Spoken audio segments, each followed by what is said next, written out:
Hello everyone, my name is Hillary Wentworth. I work in the Center for Academic Excellence as lead faculty for our graduate writing courses and also working with faculty development for our program faculty.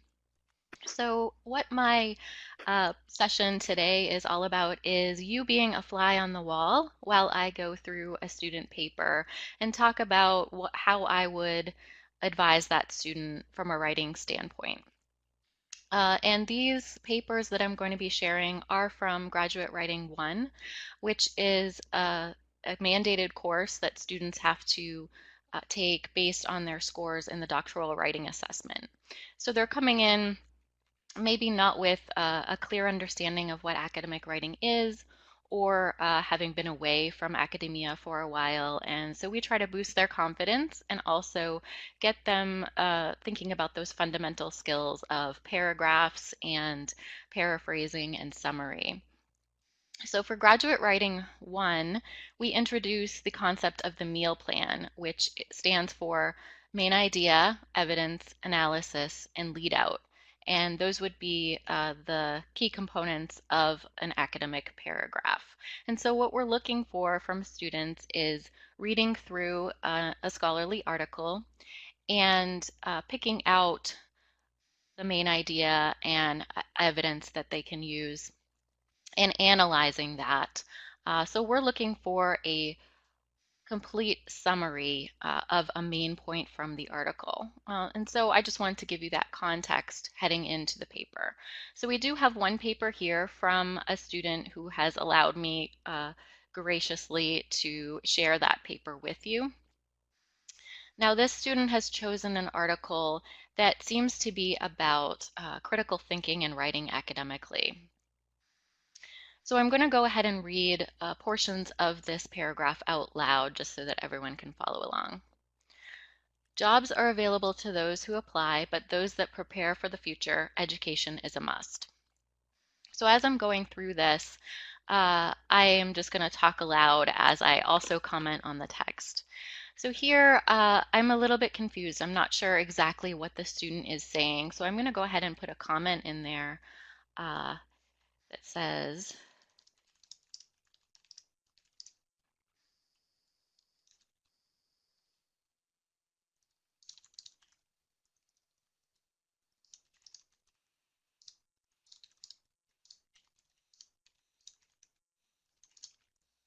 okay, so just a statement of what I'm seeing and then a question to kind of facilitate a revision there. So I'm going to continue on with the paragraph. According to Baron Mader, formal education theory and research both help develop critical thinking skills.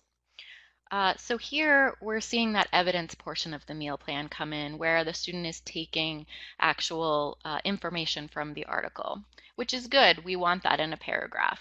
So what I would do here, I'm going to make sure track changes is engaged.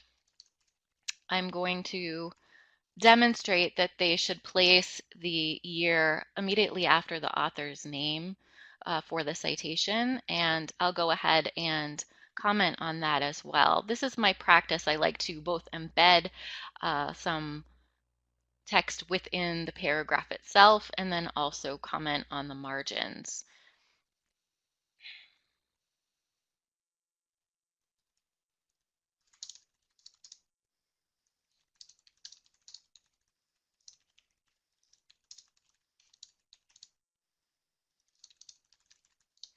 Okay, so just something really short and sweet like that. And what I would say, if we're thinking about our meal plan paragraph, is that there's a bit of a jump here. The first sentence is about education and why that's important and jobs, whereas the second sentence is about critical thinking skills. So I'm going to actually insert myself into the paragraph here and ask, what is the connection between education and job prospects and critical thinking? So the student needs to make a little bit of a connection there for the reader so that we can follow along. Okay, then the next sentence, composing is a vital segment in both creating and exhibiting basic deduction aptitudes and has been called the outside indication of an inside intuition process. So this appears to be a direct quote from the source. So in these courses, we really want to push students to paraphrase. So I would actually comment on that.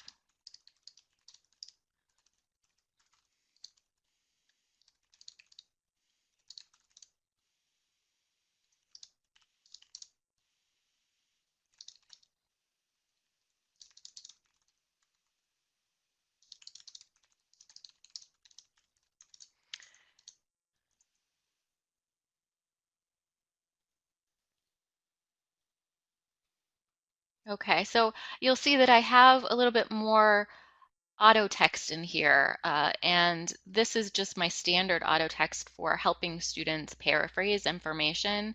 And so what I did there was I just put in my little tagline or abbreviation for paraphrase, Paraph, and then I hit the F3 key, and an entire block of text came out, kind of going through the steps of paraphrasing. So I don't have to write that out each time. If you're unfamiliar with auto text, the Writing Center's Toolbox for Faculty does have some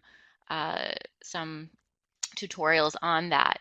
So it ends with a Writing Center link to a paraphrasing webinar that could help this student. But initially, I do give a little bit of my own uh, flair at the top there before I just put in the basic text. So I'm asking them to paraphrase that.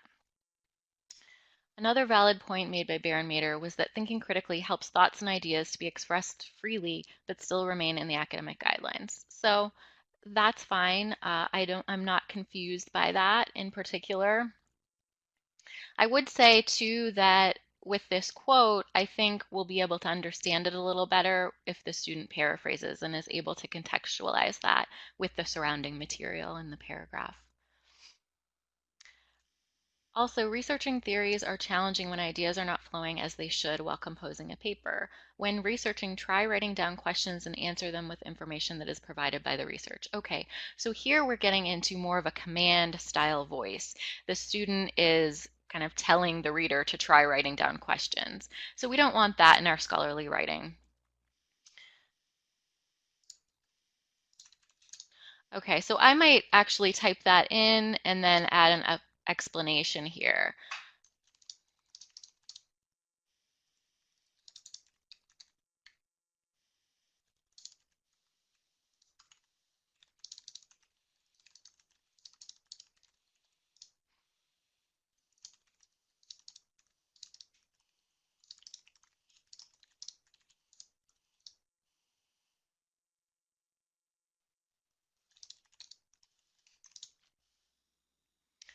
All right, so you seem to be taking on a command type voice and telling the reader to do something. You will want to add a subject to clarify who should try writing down the questions. So getting them to complete that sentence by adding a subject. Okay. And then the next sentence, the essential objective was to inspect and enhance our own particular guideline. We trust that our discoveries may add to the insufficient writing on graduate written work and that this information may enhance educator instruction recurses. So I feel like this is a little bit strange wording here. The student seems to be taking on the perspective of the authors of the study themselves because the student is using we here. So I would just question that and say, are you directly quoting from the source? If so, remember that you need quotation marks.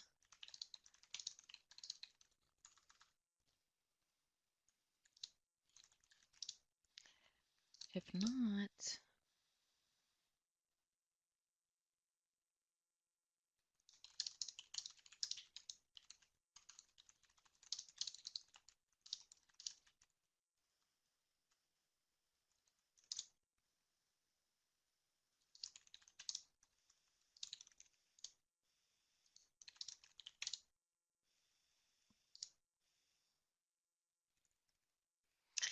okay, so just telling the writer to actually take on their own perspective and explain what the authors did rather than using we. They can use the authors or the authors' names. Okay, so if we look back at this paragraph holistically as a meal plan paragraph, it really doesn't have all those components. There is no lead out that kind of concludes the paragraph and explains like the importance of the information found there. And there's not much analysis or cohesion either. So I think where I would start with the student though is to focus on that idea of a main idea sentence. What is this paragraph about overall? And so maybe removing the idea of jobs and focusing instead on critical thinking, because that seems to be a little bit of the through line here in the paragraph. So what I would do here is, again, I would write directly on the student work. Would be my summary paragraph to the student.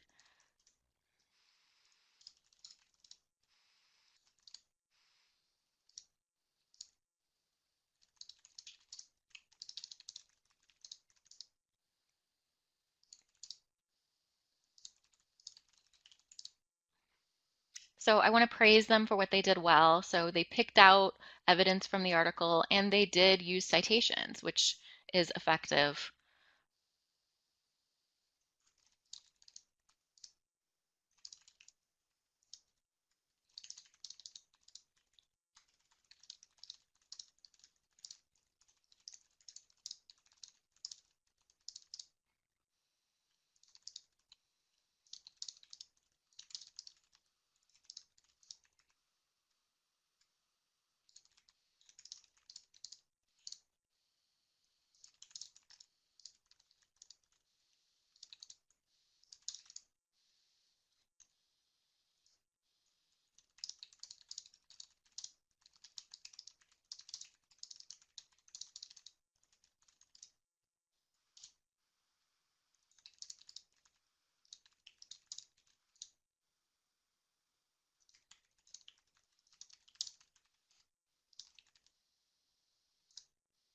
Okay. So this is what I would type. So do a little bit of praise. Then the main area I would like you to work on is the main idea sentence, trying to make that more in alignment with the rest of the paragraph and reflect the rest of the paragraph's information. And then I like to talk about the main idea sentence being sort of like a promise to the reader. So, dear reader, I will be talking about X in this paragraph. And so in this student's work, that promise doesn't really remain fulfilled. It gets a little bit broken because we don't really learn about how the connection with jobs is in place there. So I just wanted them to focus on that, and then putting a little tip in there about I look forward to your revision. So I look forward to seeing what you do with the rest of this piece that you're working on. And then I would look at the reference. It looks to be correct. And this particular article does not have a DOI, so the student has used the journal's homepage URL, which is correct there. So that's how I would be reviewing that one. And I do have another paper to go over with you today too. So I'm just going to switch over to that one. All right, so the previous paper was about midway through the Graduate Writing 1 course, and this one is more towards the end. Students build up to a 2-paragraph summary of the journal article, identifying the main points and articulating the evidence from the article about those main points. So this is a 2-paragraph essay here, and it's on a different article, so students can choose between 3 at the moment. All right. And I forgot to mention that something I also try to do is where the student has written their name, I try to actually comment directly there and say, hi, student, I'm. So sort of breaking the ice so that their first comment that they receive is not a negative one. It's more of like a, hey, I'm excited. I want to see what you've done with your writing today. All right, I'll scroll down. And again, I'm going to just read aloud a couple of the sentences at least. Student-centered learning is participative learning where the student takes an active role in their education. Student-centered learning is essential. So with that first sentence, I know that student-centered learning is going to be the focus of the paragraph, which is great. They've really set that up well. However, there's not really anything being said about student-centered learning. It's just more of a definition. So in order to make it more of like a claim or a mini thesis, they need to be saying something a little bit more in depth about it. So what I would say is actually combine these.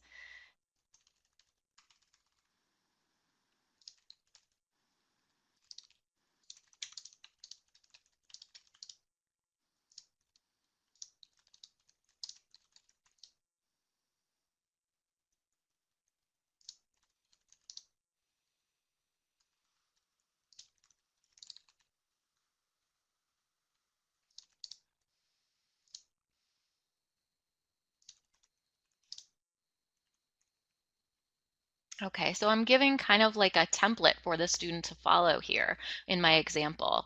I like to do that for students who are developing writers because then they have it. I think they like examples. They have kind of a structure with which to form their ideas, and so I do that. I try not to do it too much because then it becomes more my paper than their paper. So that's like a line I don't want to cross. But I've used their own words here, student-centered learning, which is, and this is where they can put the definition, is essential for or is essential because. That's how they can form that stronger main idea sentence there that would get at some sort of claim they're making.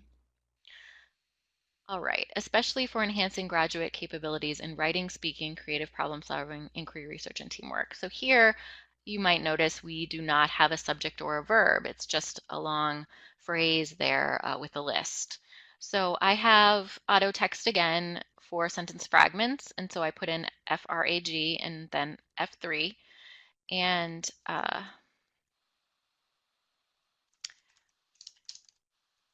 so it's a little explanation as to what a sentence fragment is, and then it's a link to more information on the Writing Center's website. All right, they've got a citation here, which is great because they are including information from the source. A passive learning technique might also develop the skills. However, development is quicker and more meaningful through active engagement in the student-centered technique. Okay, again, they have a citation, which is good. They're thinking about academic integrity here. But now that this is the second time it's cited, we need to use the et al. Rule. So we need to use just Julienne et al. In this citation. And again, I have an auto text for that. You can see that I rely somewhat on the auto text, and I do try to personalize it for the student's particular case, but it does help save a lot of time.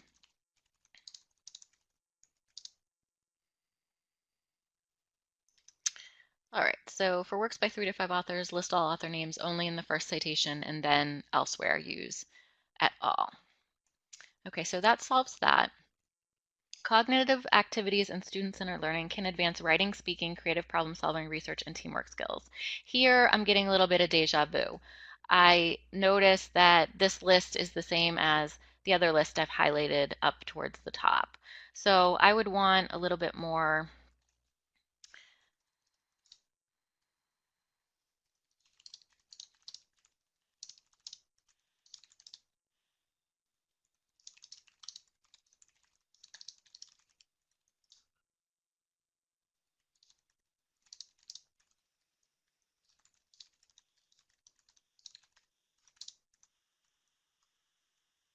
Okay, so how exactly can student-centered learning advance these areas? So give me a little bit more detail or information rather than just repeating that same list. Okay, therefore teachers should consider this technique. So this is where the student has tried to do sort of like a combination of, excuse me, analysis and lead out, which is fine. I might want a little bit more development here. Teachers should consider this technique in, oops, I need to do track changes.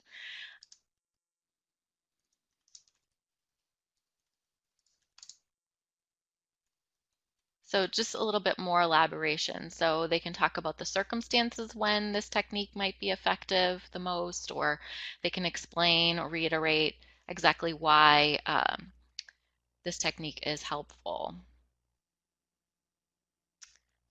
Okay. In this study, the skills were cultivated in a capstone program that included a variety of assessments. All right, so here I would say there hasn't really been mention of a study before. We do see citations, but not uh, specifics within the sentence about a study. So I would say, what study are you referring to?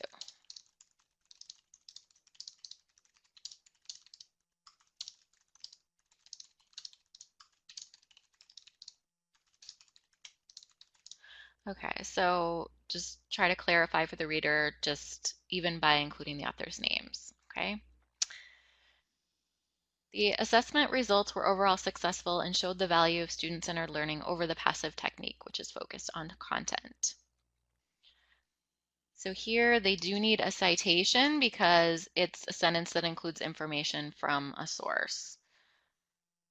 And I will go ahead and write citation or citation needed, that kind of thing, directly in the student's work so they have sort of a wake-up call there and can insert the information themselves. Grades on the assessments were an average A for research skills and oral presentation, B for article writing, and C for literature review.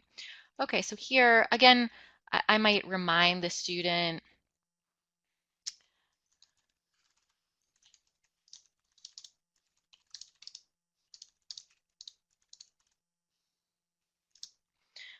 to revise that to et al. As well.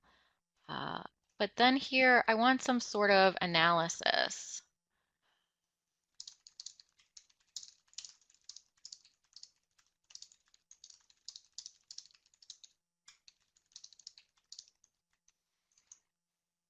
Something that the student is bringing to the information and telling the reader what that information means. In conclusion, students were better able to enter the workplace or additional school due to the skills mentioned. So this is kind of a nitty-gritty thing, but I might say you seem to be missing a word here.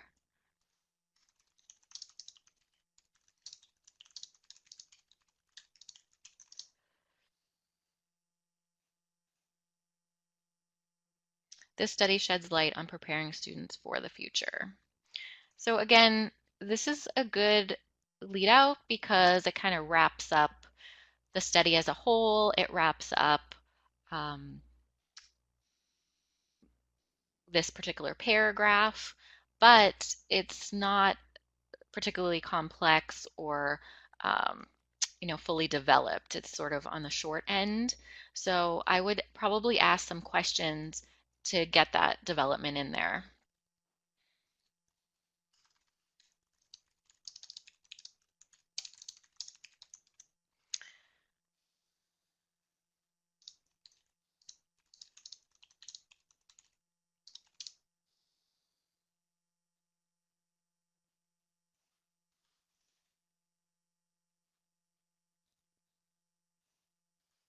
Okay. So who would be reading this article and saying, okay, this sheds light on preparing students for the future, and perhaps even what needs to happen based on the results of this study. So taking it a step further to kind of discuss further research or taking an action step based on what has been found in the article. Would be another way to conclude a paragraph, would be to kind of make a suggestion as to what needs to happen. Okay. So again, I would write out my summary comment.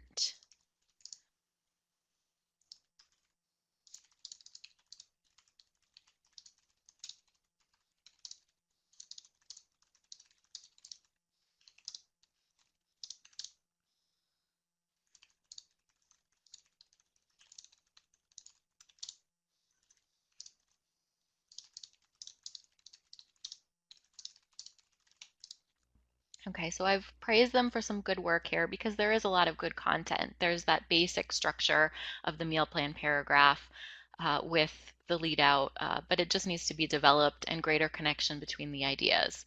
So that would be my summary comment. And actually, I'm not sure if I mentioned this before, but I copy and paste this into the feedback box in Blackboard as well so that they can get that initial taste, initial assessment of their paper before they click into the full feedback. And then on the reference, it looks pretty good, except that it has the full web URL from the library for the article. And so I would just use my auto text here for including the DOI or the journal's homepage URL. So that is it for me. Thank you so much. And I actually did want to include my email address too. Oops.